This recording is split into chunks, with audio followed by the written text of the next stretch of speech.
E aí galera, eu sou o Gil e hoje eu queria te fazer uma pergunta. Você tem fome de Deus? E você tem conseguido saciar essa fome que você tem de Deus? Sabe, eu me lembro uma vez que eu estava diante de um buffet de um restaurante, eu estava com muita fome, mas tinha algo que me atrapalhava naquele dia. Algo não deixou eu almoçar direito naquele dia. Uma ferida na minha boca, uma afta. Eu acho que você já deve ter tido uma ferida na boca, uma afta.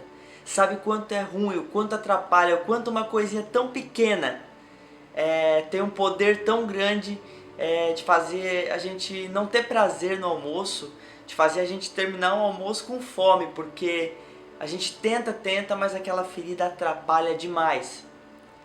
E de uma forma espiritual, eu estava pensando, com Deus é muito parecido. A gente muitas vezes quer ter uma vida profunda com Deus. Às vezes a gente quer que o fogo do Senhor queime no nosso coração. Às vezes a gente já conheceu Deus de perto. Só que tem uma afta, tem uma ferida que está atrapalhando. É o pecado. E muitas vezes o pecado não deixa a gente se aproximar de Deus. O pecado é como aquela afta que atrapalha na hora de almoçar. O pecado faz com que a gente não consiga. Às vezes a gente até tem fome de Deus, mas a gente não consegue, a gente tenta se alimentar dele e aquela afta, o pecado atrapalha. O pecado impede que a gente consiga se saciar em Deus. Esse é um tempo que nós precisamos aprender a ser curados em Deus. Já passou o tempo de ter um pecadinho de estimação. Se nós somos filhos de Deus, é tempo da gente assumir o nosso papel, colocar a mão no arado e trabalhar para o Senhor, cumprir a nossa missão, cumprir o nosso chamado. Eu me lembro uma vez que a gente estava vindo de uma ministração com a banda, a gente estava vindo de Itajaí para Barra Velha, depois de uma ministração, e eu e a banda no carro, a gente passou por uns travestis na rua, na BR, e a gente começou a rir dentro do carro, fez umas piadas entre nós mesmos, daqueles travestis, e fomos embora. E no mesmo momento Deus me constrangeu, Deus cobrou no meu coração. Você não estava ministrando agora mesmo numa igreja, não estava me adorando numa igreja, e agora você passa por uma pessoa que estaria precisando de uma palavra e simplesmente ri e vai embora? E naquele momento eu lembrei que Jesus veio para os doentes e que nós precisamos estar curados para curar as pessoas. E naquele momento que eu fui constrangido, eu falei: Deus, se eu ver outra pessoa precisando de uma palavra, eu paro, eu falo. E não deu outro, irmão. No mesmo momento atravessou uma prostituta correndo na frente do carro.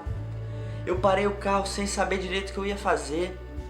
Ninguém entendeu nada no carro. Eu desci e fui em direção àquela mulher, falando as palavras que Deus tocou meu coração para falar.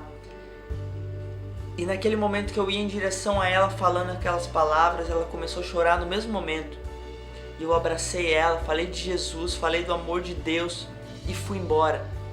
Sabe por que ela chorou ouvindo as palavras do Senhor? Porque esse mundo está com fome de Deus, as pessoas estão famintas por algo da eternidade.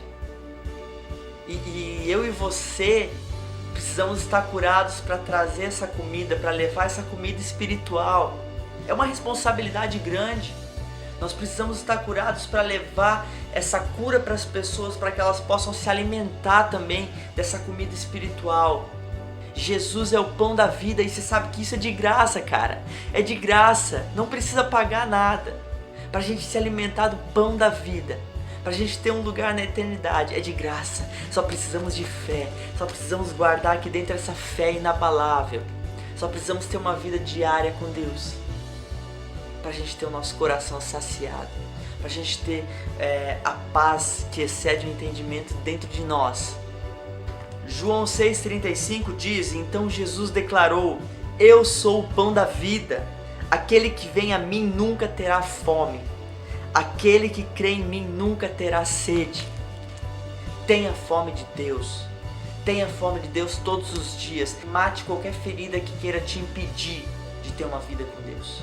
Em nome de Jesus, cara, que nós possamos entender essa responsabilidade, que o fogo do Espírito Santo esteja queimando nos nossos corações.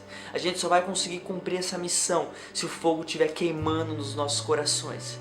E que esse fogo seja verdadeiro, que nós possamos ser uma geração sarada, que nós possamos ser uma geração de filhos que que vai para as ruas anunciando que Ele é o Salvador e que nada nos impeça, que o pecado não consiga roubar nossa atenção.